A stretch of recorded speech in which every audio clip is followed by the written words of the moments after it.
국민의힘이 오는 4월 총선에 내세울 지역구 후보자 일부를 처음 발표했습니다. 경선을 치르지 않는 단수 공천 후보 25명이 공개됐는데 서울에서는 권영세 전 장관과 나경원 전 의원 등이 이름을 올렸습니다. 취재기자 연결합니다. 김경수 기자.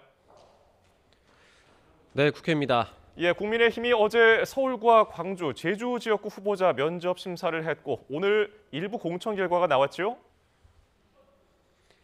네, 국민의힘 공천관리위원회가 오늘 오전 25개 지역 단수 공천 명단을 발표했습니다.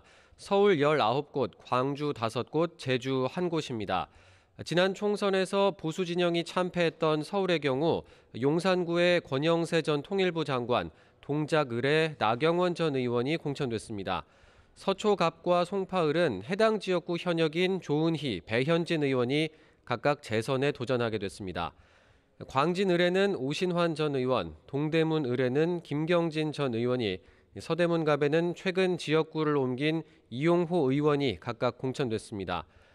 오늘 발표된 단수 공천 명단에 용산 대통령실 출신 인사들은 포함되지 못했는데 특히 윤석열 대통령의 40년 지기로 알려진 석동현 전 민주평화통일자문회의 사무처장이 공천 배제돼서 눈길을 끌었습니다. 공천관리위는 여러 지표상 경쟁력이 있고 승리 가능성 있는 후보들을 조기에 확정해 본선 준비를 할 수 있도록 한 거라고 설명했는데요. 직접 들어보시죠. 빨리 해가 선거운동 열심히 하시라고, 그래서 그게 승리 공천에 좀 더 가까이 갈 수 있다 이렇게 생각했고요.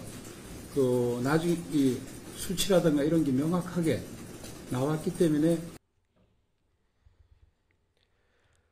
국민의힘은 오늘 경기, 인천, 전북 지역구 후보자 면접을 이어가고 있습니다. 주말에는 영남권 면접을 앞두고 있는데 당내 경쟁자들이 몰린 지역구의 후보자 재배치, 교통정리 문제가 관심사로 떠오르고 있습니다.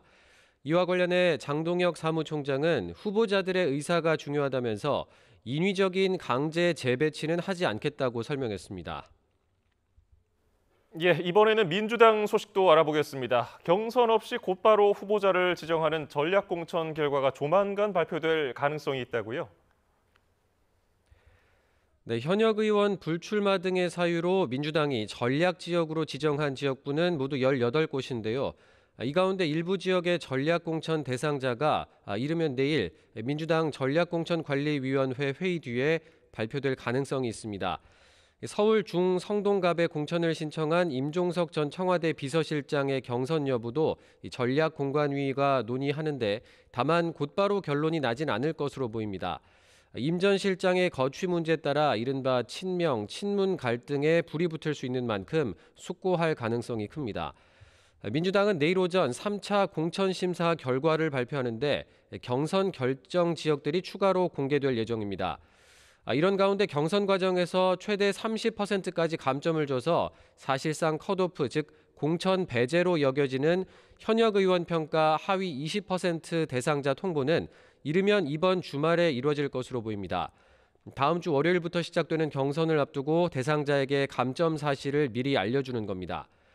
이런 가운데 이재명 대표는 직접 인재근 의원과 문학진 전 의원에게 불출마를 권고하고 새 술은 새 부대에 담아야 한다는 SNS 글을 쓰는 등 인적 쇄신 의지를 드러내고 있습니다.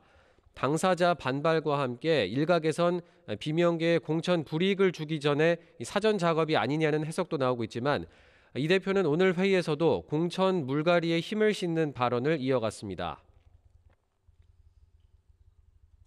떡잎은 참으로 귀합니다. 그러나 떡잎이 져야 새순이 자랍니다. 새 가지가 또 다른 새 가지를 위해서 양보해야 합니다. 네, 끝으로 제3지대 소식도 정리를 해보죠. 내일까지 개혁신당이 몸집을 더 불릴 수 있을지가 관심이라고요? 네, 15일인 내일까지 현역 의원 5명 이상인 정당에는 국고 보조금 6억 원 안팎이 지급되는데요. 현재 현역 의원 4명인 개혁신당의 경우 1명만 더 확보하면 수억 원을 받을 수 있습니다. 그래서 민주당 출신 무소속 양정숙 의원이 영입 대상으로 거론되고 있는데 개혁신당 측은 현역 의원의 추가 입당 여부와 관련해 답변이 오길 기다리고 있다고 밝혔습니다. 한편 어제 부산에서 신당 창당을 선언한 조국 전 법무부 장관은 오늘은 광주와 목포 등 호남을 찾았습니다.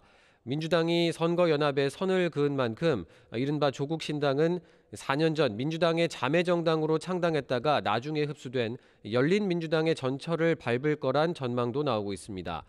지금까지 국회에서 전해드렸습니다.